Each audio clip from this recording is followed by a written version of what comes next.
నమస్తే. ఒక విషాదకరమైనటువంటి వార్త. 3 రోజుల క్రితం జరిగినటువంటి కజకిస్తాన్లో జరిగినటువంటి ఘోర విమాన ప్రమాదం ఏదైతే ఉందో దాంట్లో 39 నుంచి 40 మంది దాంట్లో చనిపోవడం జరిగింది. ఆ యొక్క విషాద ఘటన మరొక ముందుకే మరొక విమాన ప్రమాదం చోటు చేసుకోవడం జరిగింది. సో మొన్న కజకిస్తాన్లో జరిగినటువంటి ఆ ప్రమాదం ఈరోజు దక్షిణ కొరియాలో జరిగినటువంటి ప్రమాదం. ఈరోజు ఉదయం దర్దాపుగా 9-9:30 ప్రాంతంలో జరిగినటువంటి దక్షిణ కొరియా ఎయిర్పోర్ట్లో జరిగినటువంటి ప్రమాదంలో 179 మంది మృతి చెందినట్టుగా ప్రాథమిక అందుతున్నటువంటి సమాచారం. దాంట్లో 181 మంది ప్రయాణిస్తూ ఉన్నారు. బ్యాంకాక్ నుంచి బయలుదేరినటువంటి విమానం దక్షిణ కొరియాలో ల్యాండ్ అవుతున్నటువంటి దశలో ల్యాండ్ గేరు పనిచేయకపోవడం, అలాగే సాంకేతిక సమస్యలతోటి విమానం ఒక్కసారిగా కుప్పకూలిపోవడం జరిగింది. దాంట్లో అక్కడ ఉన్నటువంటి ఎయిర్పోర్ట్లో ఉన్నటువంటి ఏదైతే ఫెన్సింగ్ ఉందో ఆ ఫెన్సింగ్ గోడకి ఢీకొని విమానం 2 ముక్కలు కావడం జరిగింది. దాంట్లో 2 ముక్కలు కావడం, ఒకేసారి పేలినటువంటి విమానం దాంట్లో పెద్ద ఎత్తున భారీగా మంటలు ఎగిసి పడడంతో దాంట్లోనే 179 మంది సజీవ దహనమైనలు. సో దాంట్లో ఉన్నటువంటి బాడీలను తీసేందుకు ఇప్పటికే పోలీసులు అక్కడ ఉన్నటువంటి అగ్నిమాపక సిబ్బంది అంతా కూడా ప్రయత్నాలు చేస్తూ ఉన్నారు. ఇక్కడ కనపడతా ఉంది ఉదయం జరిగినటువంటి సంఘటన. ఈ రన్వే పైన విమానం దిగుతూ ఉంది. ఇగో సో ఇట్లా వెళ్ళి అక్కడ ఉన్నటువంటి ఆ ఫెన్సింగ్ గోడ ఏదైతే ఉందో ఆ ఫెన్సింగ్ గోడకి ఢీకొని ఒకేసారి పెద్ద ఎత్తున మంటలు రావడం జరిగింది. ఇద్దరు మాత్రమే, ఒకరేమో ఎయిర్పోర్ట్ దాంట్లో పనిచేసేటువంటి సిబ్బంది ఆ విమానంలో, మరొకరు ప్రయాణికులుగా చెప్తా ఉన్నారు.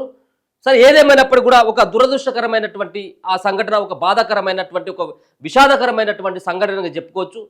సో వాళ్ళ సంబంధించినటువంటి కార్యకలాపాలకు, లేకపోతుంటే బిజినెస్ పని మీదనో, లేకపోతుంటే ఏదో సంబంధించినటువంటి పని మీద వెళ్తున్నటువంటి వాళ్ళు 179 మంది ఒకే విమాన ప్రమాదంలో చనిపోవడం, ఇది దేశవ్యాప్తంగా ఒక చర్చ నడుస్తూ ఉంది. ఇది అతిపెద్ద ప్రమాదంగా చెప్తా ఉన్నారు. 179 మంది ల్యాండింగ్ అవుతున్నటువంటి విమానంలో సాంకేతిక ప్రమాదాలతోటి అక్కడ ఉన్నటువంటి గోడకు ఢీకొని విమానం పేలిపోయినటువంటి సంఘటన మనకైతే కనబడుతుంది. 2 ముక్కలు అయిపోయడం జరిగింది. ఎవరు కూడా చనిపోయినటువంటి ఎవరైతే బాడీలు ఉన్నాయో ఆ బాడీలు సైతం కూడా పూర్తిగా కాలిపోయినటువంటి దృశ్యాలు, ఒక భయంకరమైనటువంటి వాతావరణాన్ని అక్కడ దక్షిణ కొరియాలో ఉన్నటువంటి ఎయిర్పోర్ట్లో స్పష్టంగా కనపడతా ఉంది. సో కొన్ని విజువల్స్ మనం చూపెట్టలేకపోతాం, ఎందుకంటే మంటల్లో కాలిపోయినటువంటి కావచ్చు, విమానం పేలిపోతున్నటువంటి ఆ దృశ్యాలు కూడా రావడం జరిగింది. కానీ కొన్ని మనకున్నటువంటి గైడ్లైన్స్ ప్రకారం వాటిని మనం చూపెట్టలేం. చాలా ఘోరమైనటువంటి ప్రమాదం అని చెప్పుకోవచ్చు. ఇక్కడ ఉన్నది పెన్షన్, అది ఏదైతే ఆ ఎయిర్పోర్ట్కు సంబంధించినటువంటి గోడ ఏదైతే ఉంటుందో ఆ గోడకి అంటే ల్యాండింగ్ అవుతున్నటువంటి దశలో గేర్ ఏదైతే ల్యాండింగ్ గేర్ ఉంటుందట ఆ ల్యాండింగ్ గేరు పనిచేయకపోవడంతో ఈ ప్రమాదం చోటు చేసుకున్నట్టుగా తెలుస్తుంది. ఒకసారి ఈ డీటెయిల్స్ కనుక మనం చూసినట్టయితే ఎన్ని గంటలకైంది, ఆ సంబంధించినటువంటి ఏం జరిగింది అన్నటువంటి అంశాన్ని కనుక చూసుకున్నట్టయితే తీవ్ర విషాదంగా మారిన దక్షిణ కొరియా విమాన ప్రమాదం. 181 మందిలో ఇద్దరే మిగిలిళ్ళు. 181 మందిలో ఇద్దరే మిగిలినంటే 179 మంది ఆల్రెడీ చనిపోయిండ్లు. ఆల్మోస్ట్ ఇది ధృవీకరించడం జరిగింది. దక్షిణ కొరియాలోని జరిగిన ఘోర విమాన ప్రమాదంలో మృతుల సంఖ్య భారీగా పెరిగింది. ప్రమాద సమయంలో ఫ్లైట్ సిబ్బందితో కలిపి విమానంలో మొత్తం 181 మంది ఉండగా ఇందులో 179 మంది మరణించినట్లు దక్షిణ కొరియా ఫైర్ డిపార్ట్మెంట్ అధికారులు నిర్ధారించిల్లు మెయిల్ ఆఫ్ మీడియా నివేదించింది. ఇద్దరు మాత్రమే ప్రమాదం నుండి ప్రాణాలతో బయటపడ్డారని అధికారులు తెలిపారు. సో మొత్తానికి వాళ్ళు నిర్ధారించడం జరిగింది. అక్కడ ఉన్నటువంటి మీడియా కావచ్చు, ప్రభుత్వం సైతం కూడా దక్షిణ కొరియాలో ఉన్నటువంటి ఆ ప్రభుత్వం అలాగే ఆ సిబ్బంది కూడా వాళ్ళు తెలిపినటువంటి వివరాల ప్రకారం 181 మంది దాంట్లో ప్రయాణిస్తున్నటువంటి దశలో 179 మంది కూడా చనిపోయిందని చెప్పేసి దక్షిణ కొరియా ఫైర్ డిపార్ట్మెంట్ అధికారులు కూడా నిర్ధారించడం జరిగింది. ఘటనా స్థలంలో యుద్ధ ప్రాతిపదికన సహాయక చర్యలు కొనసాగుతున్నట్లు పేర్కొన్నారు. విమాన శకలాల నుండి మృతదేహాలను బయటికి తీస్తున్నట్లు అధికారులు చెప్పడం జరుగుతూ ఉంది. సో దాంట్లో చూస్తూ ఉంటే విజువల్స్, ఆ ఫోటోలు చూస్తూ ఉంటే నిజంగా చాలా బాధ అవుతూ ఉండేది. దాంట్లో ఉన్నటువంటి ఒక మాంసపు ముద్దలుగా మిగిలిపోయారు.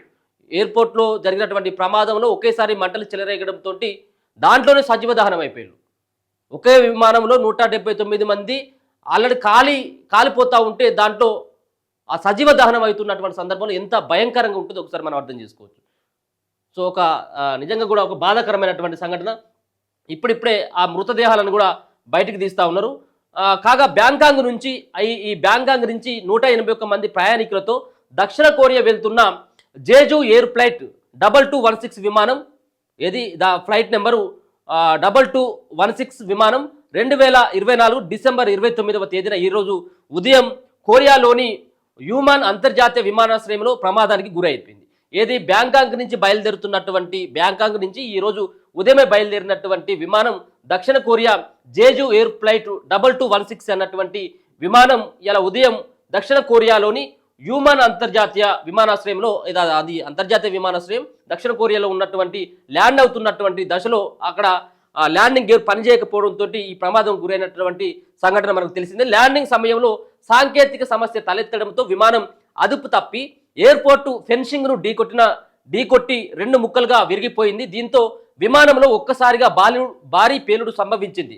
మంటల్లో విమానం పూర్తిగా దగ్ధం కావడంతో లోపల ఉన్న ప్రయాణికులు, ఫ్లైట్ సిబ్బంది సజీవ దహనమయ్యారు. ఫ్లైట్లో మొత్తం 181 మందిలో 2 మాత్రమే ప్రాణాలతో బయటపడ్డట్లు అధికారులు తెలపడం జరిగింది. ఒకేసారి భారీ శబ్దం రావడం, 2 ముక్కలుగా కావడం, 2 ముక్కల్లో పెద్ద ఎత్తున కూడా ఎగిసిపడేటువంటి మంటలు, ఎయిర్పోర్ట్లో ఉన్నటువంటి ఫైర్ ఇంజన్లు కావచ్చు, మిగతా కొన్ని ఫైర్ ఇంజన్లు వచ్చి మంటలు ఆర్పేటువంటి ప్రయత్నం చేసినప్పుడు కూడా పెద్దగా ఎగిరిసినటువంటి దాంట్లో ఉన్నటువంటి ఏదైతే ఆయిల్ ఉంటుందో ఆ సంబంధించినటువంటి దాంట్లో పెద్ద ఎత్తున కూడా మంటలు ఎగిసిపడడంతో దాంట్లో ఉన్నటువంటి వాళ్ళు 179 మంది అక్కడే చనిపోయినటువంటి పరిస్థితి కనపడతా ఉన్నది.